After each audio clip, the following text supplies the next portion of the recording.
braccia in fronte. Chi c'è? Conte!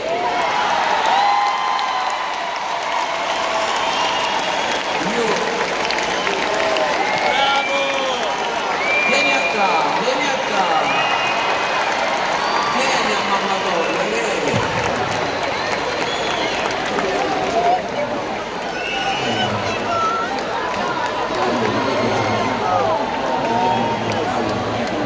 Adesso tu stai le spalle in te girare, vieni qua.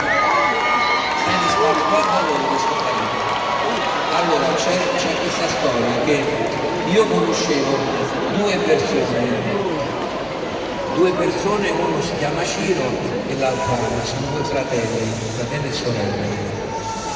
Questi due signori mi strapparono una promessa che io avrei in qualche modo atteso il buon esito di un evento che riguardava Ciro, che poi si è rivelato favorevole.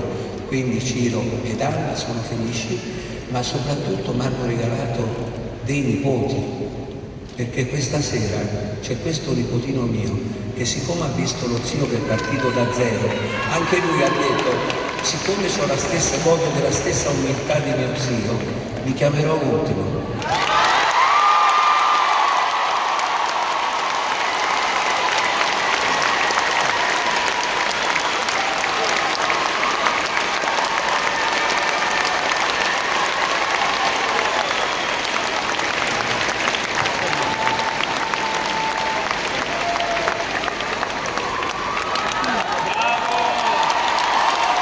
Del sangue non mente.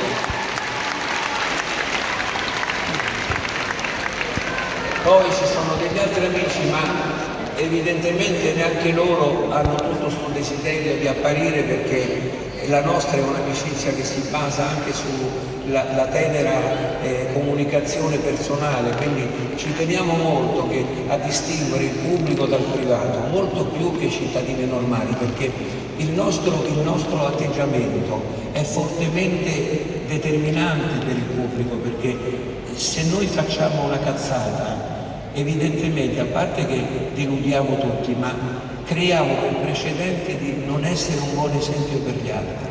Quindi i nostri amici presenti questa sera sono d'accordo con me nel mantenere un certo anonimato, perché questo frutta a noi stessi questa solidità di un rapporto che va fuori dai riflettori e dalla scena. Grazie.